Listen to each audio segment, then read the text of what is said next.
the simple plot of, where the goal of this podcast is to explain plots of video games as simple as possible, no matter how complicated the plots may be. I am your host, Cameron. Now, if you recognize my voice, you might recognize me from a former podcast called Nerdsplosion. And I say former because I did some soul searching and I figured that Nerdsplosion, the way it was going, I couldn't keep up with it. It was kind of messy, and I didn't have any motivation to do it. And my thing with this podcast is that, because with Nerdsplosion, I just kind of did like a general like nerd theme where I talked about basically anything. And for a while, that was a good concept.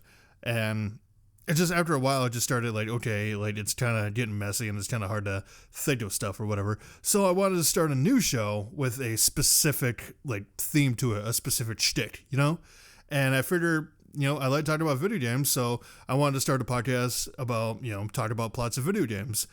And, here we are. We're with this new show called Simple Plot Of. I swear to God, I'm a professional. But anyway, like I said, the basic goal of this podcast is each episode, I will try to simplify the plot of a game as much as possible. And some episodes might take multiple episodes. Like, obviously, when I get to, like, Kingdom Hearts, I'll have to do multiple episodes on that. And literally, like, anything with a sequel or, like, a sequel that's worth talking about. But, yeah, that's just the basic goal of this. And it's basically to help people.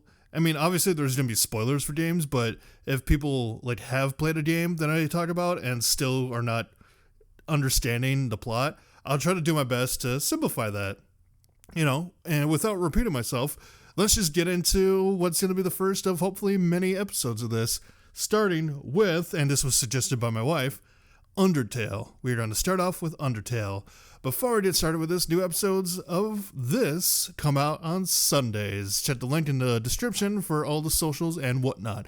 But with that, let's try to simplify the plot of Undertale.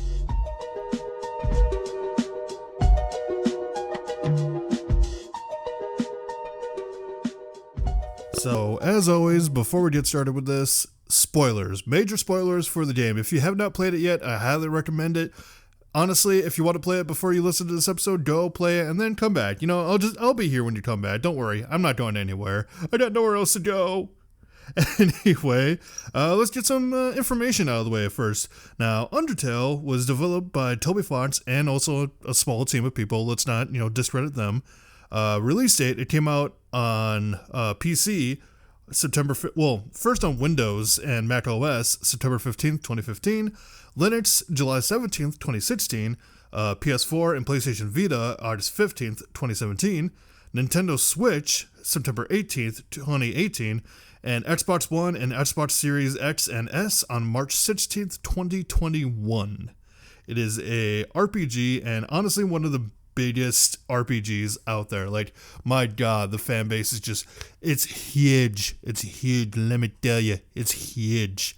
But let's get into the story, shall we? Let's get into the simple plot of Undertale.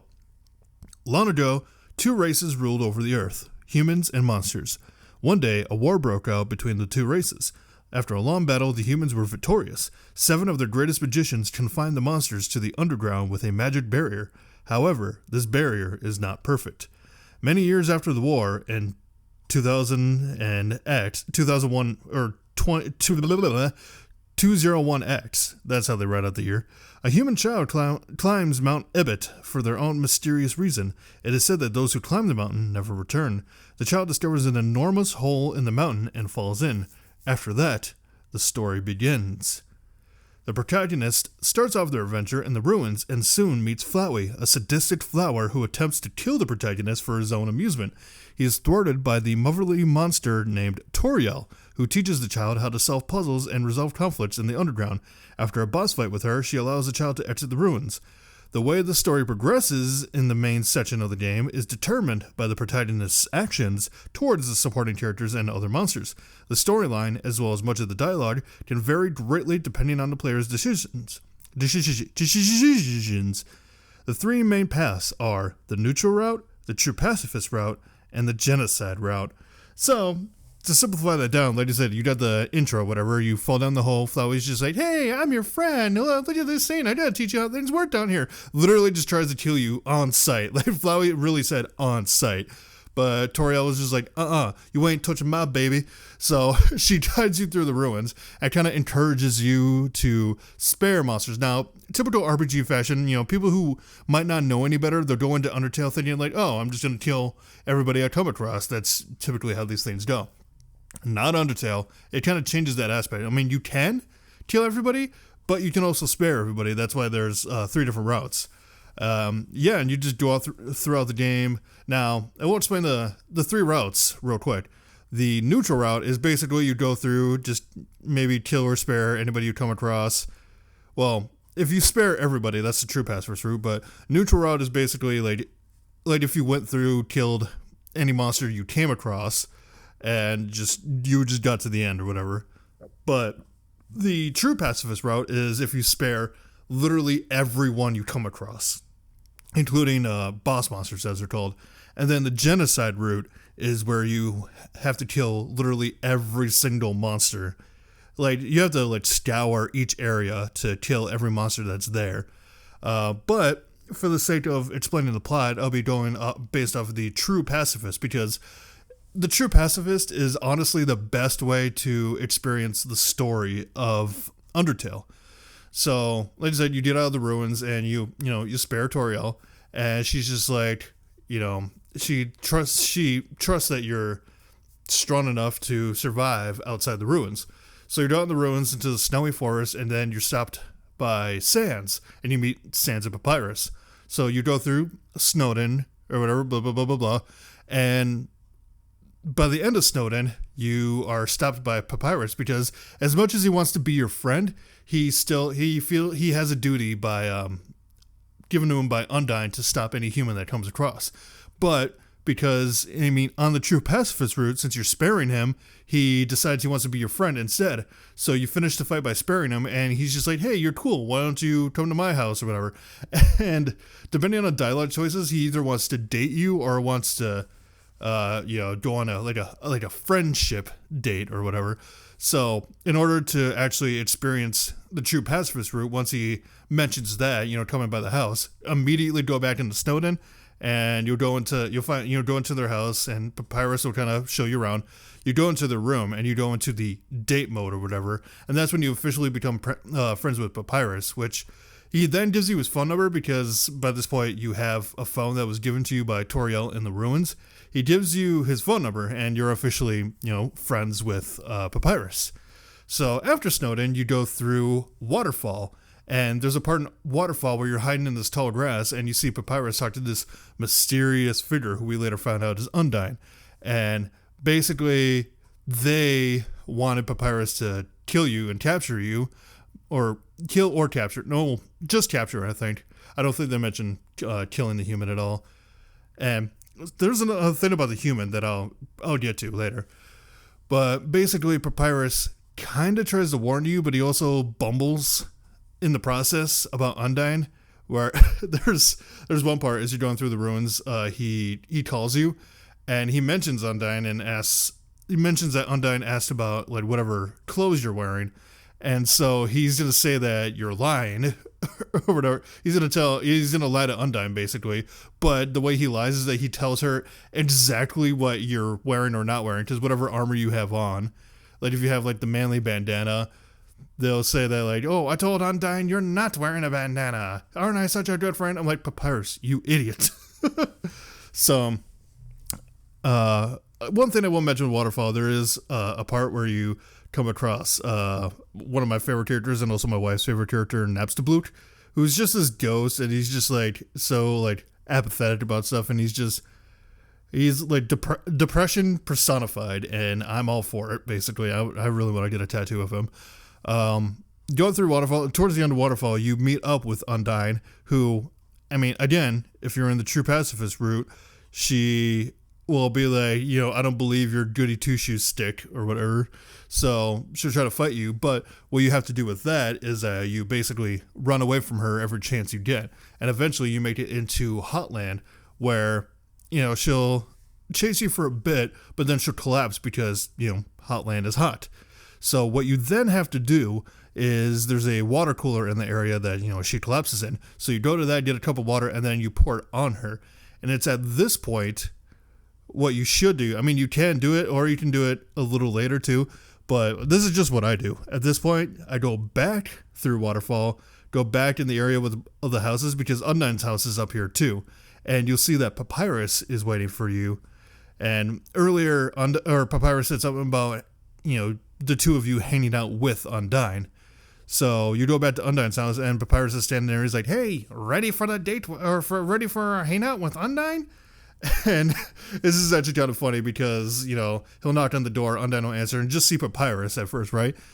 And Papyrus will be like, "And I brought a friend." And Undyne will be like, "Oh, it's nice to meet," and then realizes who you are. And she's like, "Why don't you two come in?" And then this is one thing I personally love. As soon as she goes in, you see Papyrus kind of like jostle around. He's like, "Oh boy, oh boy, oh boy." So you go in her house, and Papyrus dips out, and then you have this whole interaction with Undyne. Basically, she sees becoming friends with you as a challenge set by Papyrus, so she initiates this hangout or whatever. So you go through all this stuff. I'm not going to go into specifics, just honestly, play it for yourself. Like, I'm not going to go into too much dialogue stuff, just, again, experience it for yourself. What you go through the stuff, and you end up becoming friends with Undyne. So, in the process, burning her house down. So she goes back to Stone and be with Papyrus. So basically, you can, in your inventory, you have a cell phone, and you can call Papyrus. And after this point, after you become friends with Undyne, they both will answer you because they're both, hanging out with each other. So after you become friends with Undyne, you're doing a Hotland now, and the main thing with Hotland is you go through this lab where you meet the character Alphys. And it's revealed that Alphys has basically been watching you the entire time and, seeing what you're doing. And she tells you that she created a robot that unfortunately has a desire to kill humans. And she tried to switch it off because she saw, again, if you're doing the true pacifist, how all the good stuff you're doing. So it's at the same time, too, you meet Metaton in his robot form. And throughout Hotland, he's trying to murder you. Like, he's trying different ways to murder you, but he's kind of stumbling at it. And it's basically revealed that, like, a lot of the stuff, a lot of traps that Metaton set for you were also kind of set up by Alphys because she's awkward and she's, she wanted to see you become the hero or whatever. And towards the end of, in the middle of Hotland, actually, I think you hit the hotel, to which you run into, there's a couple different times you run into Sans throughout, like, before this, but I feel like the hotel that you come across when you meet Sans there is one of the most important, because Sans drops a bunch of lore, and also one of my favorite music tracks in the entire game. It's Raining Somewhere Else. Definitely give it a listen, check out the soundtrack. But this is one of the more important Sans moments, I think, because he reveals that he made a deal with Toriel, and he became friends with Toriel, and Toriel told him, or made him promise, to take care of the next human that came through. And he reveals, and in dialogue, he reveals that if he hadn't made that promise, you would be dead where you stand. So if he didn't promise Toriel that he would take care of the next human that came through, you wouldn't have made it this far. And it's one of the most powerful Sans moments, I think, besides something else that I mentioned earlier. But you go through the hotel, and then there's a part where you go through this place called the Core, and it's revealed, like, Alphys tries to help you, but it's revealed that the way the Core was set up was switched around without her knowledge, and she begrudgingly, she's like, I can't help you, like, I don't know what's going on, I can't help you. So you make your way through the Core, and you come across Metaton again, and you distract him and flip a switch on his back, to which then Metaton achieves his final form, which is preceded by a black screen and just him being like, "Oh yes." So you, again, true pacifist, you're sparing him or whatever, you're trying to spare him as much as you can. And the goal of his fight his final form fight is to get the ratings all the way up, which there are tricks you can do to get the ratings up as quick as possible, but basically you want it past like 10,000, I believe. And at 10,000, he's just like, oh, look at these ratings, and we've reached the caller milestone. So he decides to, open up phone lines, whatever, and he gets calls from Mettaton saying, thanking him and saying how important he is. And he has this emotional moment where he's like, I never realized, how important you and how important Mettaton is to all the monsters. And he's just like, hey, if you're really that important, I believe that you can save us all. So you go on ahead. And then Mettaton, he powers down, basically, much to Alphys's dismay. And then, she comes up and sees he's out of batteries, and she's just like, all right, let's go, and tries to guide you through the end of the core. And just before you leave, Alphys has a moment where she's like, wait, and she reveals to you that, so they've been talking about King Asdor throughout most of the game, right? Throughout a good chunk of the game. And Alphys drops the bomb that in order to get through the barrier, you would have to kill Asdor. Which to much people's dismay, if you're getting this far into True Pacifist and you became friends and you've fallen in love with these characters, most people's reaction is going to be like, no, I don't want to kill Asdor. But she says you have to kill Asdor, and then she leaves. So the next part you end up going through is very reminiscent of part of the ruins, and it's a place called New Home, which, if you, again, spoilers, if you're looking through everything, you find out this was either Asdor's home or Asdor and Toriel's former home. And it's at this part that, you go through the New Home, and the random encounters that would usually pop up with monsters that you battle or whatever, instead, monsters pop up and give you backstory on Asriel and the first human that fell. And to boil it down, it's basically the first human, or Toriel and Asdor were together once. They were king and queen of the underground. And they had two children, a human child and they had Asriel, and then the human child fell down. And those were those two children. And there was one day where that human child fell ill, and unfortunately one day died. So Asriel, full of grief, absorbed the human soul to become, powerful, took the human child's body back up to the surface and laid it down in a bed of flowers to give it a proper burial. But when they got to that bed of flowers, the humans from the child's village saw that, thought Asriel had killed the human child, and started to attack Asriel, and Asriel didn't fight back. Asriel just decided to hey, I'm just gonna, go back, and, it said he left with a smile. So when he got back to the throne room of Toriel and Asdor, Asriel collapsed and turned to dust, because when monsters are defeated, they just turn to dust. So obviously it's sad that Toriel and Asdor lost two children in one day. And that's a story that these monsters get across to you.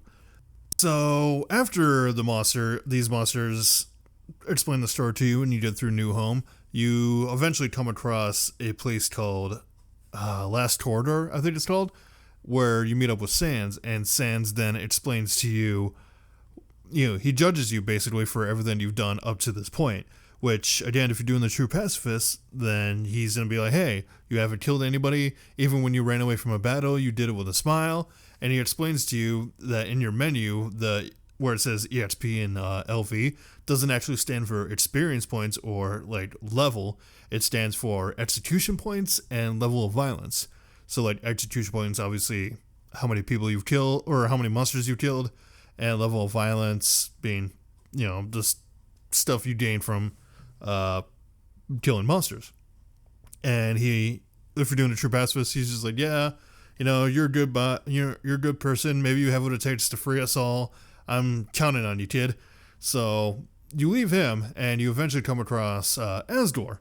And once you get to Asdor, he recognizes you as a human, and he quickly realizes, he doesn't want to do it, but he knows what must be done. He knows he has to fight you or whatever. But it's obvious that he doesn't want to.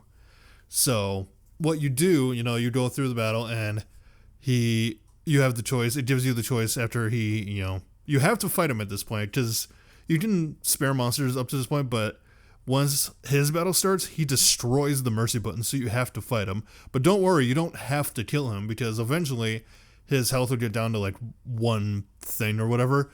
And what he does is he gives you a bunch of dialogue and stuff. Like, he'll talk about, wanting to do this and that and that. And you're given the option to either kill him or mercy him. Now, for the sake of the true pacifist, we mercy him. And he's just like, after everything I've done, you still want to mercy, you still want to spare my life. Like, human, I trust that you're a good person. We can spend our days doing this and that. We can be like a family or whatever. And then suddenly, there's some bullets that come out of nowhere and actually murder him. Which, if you remember from the beginning of the game, those are Flowey's bullets. So Flowey pops up, and it's revealed that he killed Asgore, and he's just like, you still don't get it. In this world, it's kill or be killed. Now, one thing I should also mention is that before Asgore's fight, you saw a bunch of other souls pop up from other humans, and basically revealed that Asgore had a bunch of human souls already, when he could have crossed the barrier with one human soul, but instead he kept all the other human souls because he didn't want to cross the barrier, because he's kind of a coward.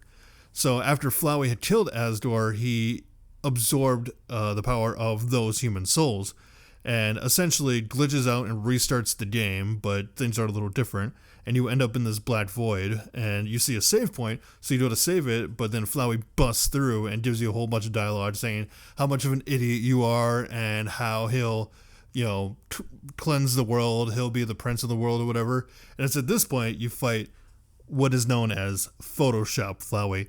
He is using the power of the human souls to basically become this monstrous fucking thing. And it's kind of a challenging fight, but it's doable. So you get through all this, and there's a part in the fight where the souls also turn on Flowey and help you out. Like, they'll surround you, they'll start bombarding you with health items and get your health up. And then from that point on, you finish off Flowey, his defense drops to 0, and the souls help you defeat Photoshop Flowey. And once you finish that fight, you get to a black screen where Flowey is standing there, defeated. But in order to continue true pacifist, you have to spare Flowey. Despite everything, you had to spare him. And he'll ask why. He'll be like, after everything I've done, you realize if you spare me, I'll come back and I'll kill everyone. And you just keep sparing him, and then he questions why you're being so nice to him. And it's at this point, after you defeat him, you cross through to the barrier. There's some credits roll, and then Sans will pop up. He'll have called you on your phone and basically explain to you what's going on and how things are kind of okay, but not really. There's kind of an ominous feeling in the underground. And, him, Undyne, and Papyrus will pop up and say how things are going, and they wish that you're doing, they hope you're doing well wherever you are.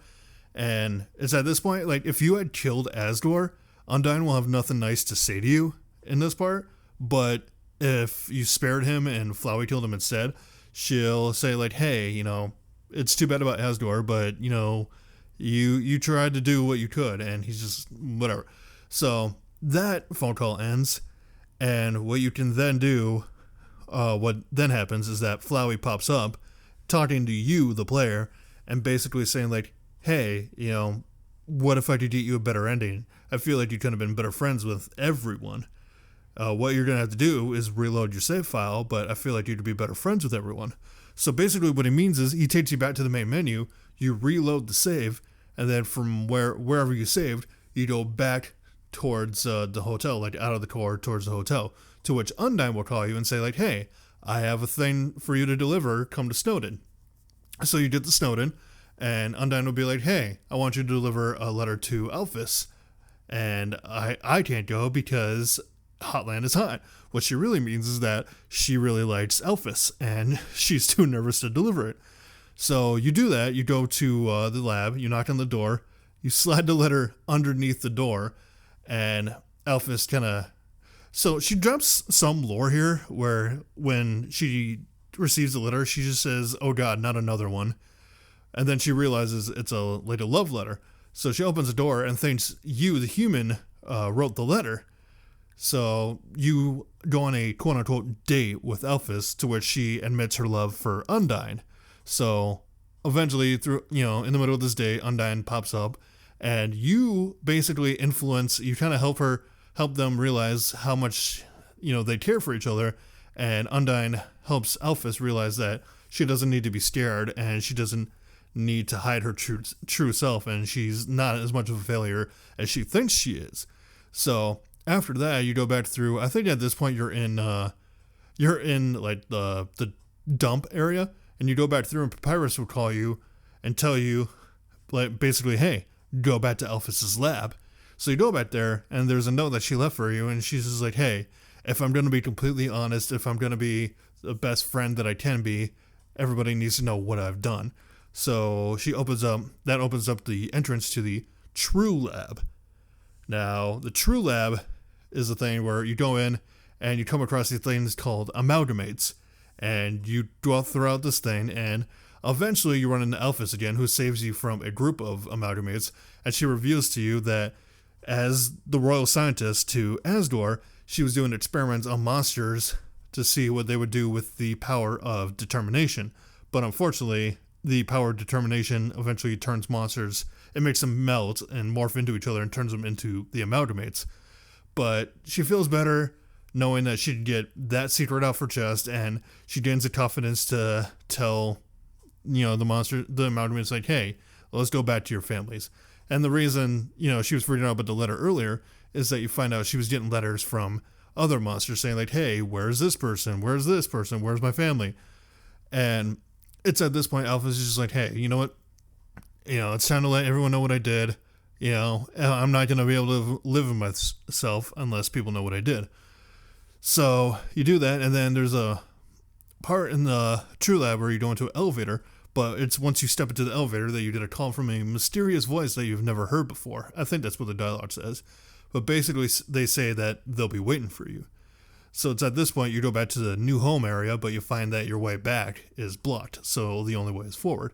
So you go back through to the Asdor thing again. You go back to the barrier where you meet up with the Asdor, and it starts off like you're going to fight Asdor again, but after Asdor does his pre-battle dialogue, you see a familiar flame pop up, which knocks Asdor off screen, and then Toriel comes in and starts doing everything.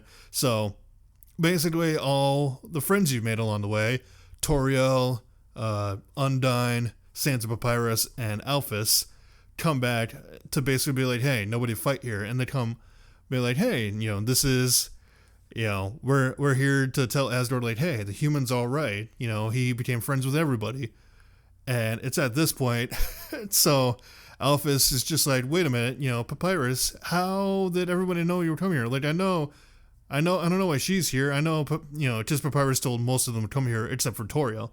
And Papyrus is just like, let's just say a little flower told me. And then Elphys is just like, the what? And then it's at this point, Flowey pops up and, does his evil stuff and then tries to murder you once again. But all your friends, all the boss monsters, help you out and encourage you. And then all the other monsters from the underground just pop up to encourage you as well. And then Flowey, at first, that's like, oh no, like, what is this? And then Flowey's just, eventually he flips and he's like, I can't believe you're all so stupid. And uses his power to absorb every monster's soul. So after a fade to white, you see a little boy, a little dope boy, who is revealed to be Asriel Dreamer. And it's basically, because Flowey, it's at this point you realize Flowey was Asriel. And now at this point, Asriel is obviously evil, and you fight off against him. Now the thing about this, like in this battle, if you lose all your health and you die, whatever, you don't get a game over. You just basically restart because your heart, like usually in, previously in the game, if you died, your soul broke apart. But at this point, once your heart breaks, it mends back together, and there's that that said, but it refused. So he go through this light, and Asriel is basically saying like, hey, I'm going to reset this world, then I can have a happy ending. And it's at one point where after he's become his Neo form, you realize that all your friends' souls are trapped inside him. So your action in the menu changes to, save, and you go save each person's soul. So after you save like Toriel and Asdor, Alphys, Santa Papyrus, Undyne, it says there's one more person that needs to be saved, and it's kind of vague. But then it fades out, and then there's this little clip showing Azrael as a child coming across the human child and taking him to Asdor and Toriel. So at this point, you are saving Azrael's soul, and Azrael has this emotional moment where he's just like I don't want to lose, I don't want to lose you again, blah blah blah. And after he turns back into his boy form, it's this whole dialogue thing where I'm sorry I'm not getting specific with it. I just don't want to ruin it for everybody, because I think this moment especially people need to experience for themselves. But the important thing here is that Azrael reveals that you, whatever you named yourself, you aren't actually that human. And the name that you gave yourself is the name of the first human that fell, or the human that fell before you. And your actual name, the actual name of your character, is Frisk. And Azrael has this whole emotional thing and is eventually convinced by the player, or by you, to free everyone's souls. So what they do, they free all the souls that they have trapped within them, and in the process, break the barrier. To which Azrael, drifts off, but not before you have the option to hug him, which I swear to God, if you don't, you are an evil person. But then you wake up and everyone is like, Frisk, are you okay? Are you okay? And it's at this point that, everything's back to normal, and, all your friends are surrounding you. And at this point, you have the option to go back through the underground and just kind of see what's what. If you go all the way back to the ruins, Azrael is there and you have some special dialogue there. But once you're done with all that, you can go continue, through where the barrier was. And then you and all your friends are up on the surface being like, wow, this is great. We're going to start a new life here. Things are going to be different. And at this point, and now this is what I did for the true pacifist, but I don't think it really matters in choice aspect. Toriel, after everyone else kind of walks off, Toriel turns to Frisk, and asks, where will you go? And you have the option to be like, I have a place to go, or I want to be with you. And if you choose I want to be with you, then after credits roll and everything, there's a post-credit scene where Frisk is in a bed, and then Toriel comes in, drops a pie next to Frisk, and then leaves. But if you say you have places to go, then instead of that, there's going to be a sepia-tone picture of Frisk with all the other monsters. And that is essentially the whole true pacifist route. I know, I like how I titled this podcast "The Simple Plot of," and I'm over half an hour talking about the true pacifist. But that's basically the true pacifist. Now, the difference is, like I said, with the neutral route, you kill a monster here and there, and then you go through, and then there's a bunch of different dialogue from, the Sans phone call after you go through the barrier. There's different dialogue based on what you did. I tried one time where I killed Papyrus only, and at the end, basically, at the Judgment Hall, he gets all ominous and asks why you killed his brother. Then during the phone call, he further intimidates you. He further judges you for killing his brother. And what most people try, the most challenging route in this entire game is the genocide route, which for that, basically, each area you go through, you have to go around, kill every monster, and you know how many you have to kill eventually when you reach a save point, and it'll say 8 left, 5 left, or whatever. You kill everybody, including Toriel and all the boss monsters.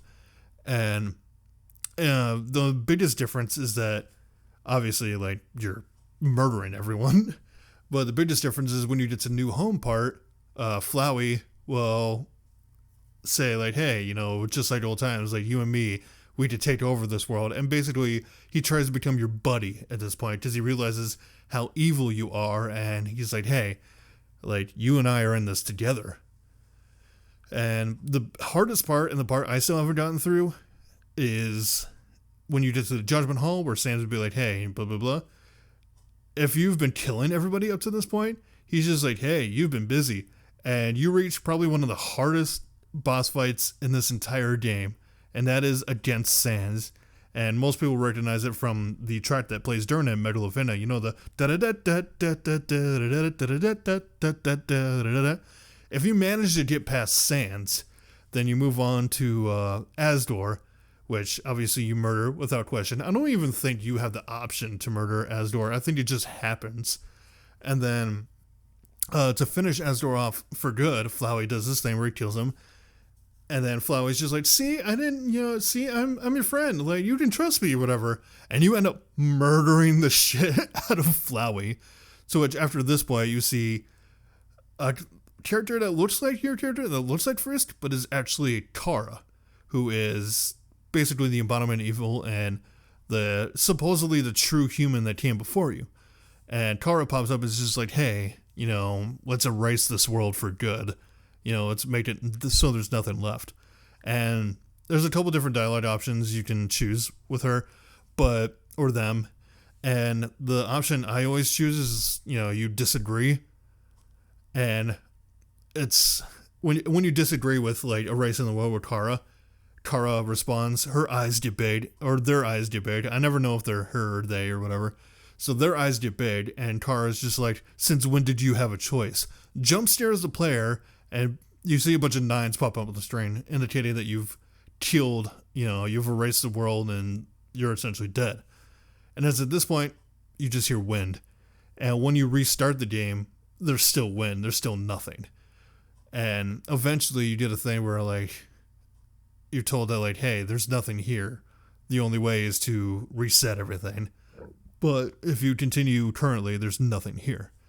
But that's the basic thing of Undertale. I know I should try to get these a little shorter, being that the name of the podcast is Simple Plot of.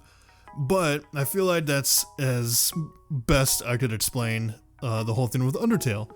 Hopefully that made the plot simple enough. Hopefully you lasted a half hour to listen to, to understand the plot of Undertale. There's a lot I could go into, and I think next episode, I might, as long as I'm on this Toby Fox train, I might dive into Deltarune, now that we have 4 chapters of it out right now. But I think that's what I'm going to do, yeah. That's the simple plot of Undertale. Tune in next week where I will be talking about, I will be starting Deltarune. Obviously, each episode I'm gonna do an episode on chapter 1, and then an episode after that would be chapter 2, 3, 4, and so on, But yeah, join me next week when I talk about Deltarune. But until next week, I hope you guys are doing well. I hope you guys enjoyed this episode. I hope you guys enjoyed this new thing for me. I'm hoping that this podcast does well. If I have the motivation to keep it up. And just, let me know what you think. And give me suggestions for games you want me to cover in an episode. But with that, my simpletons... No, that's not what I'm going to call you guys. Yeah. Until next time, I've been Cameron. And have a good day.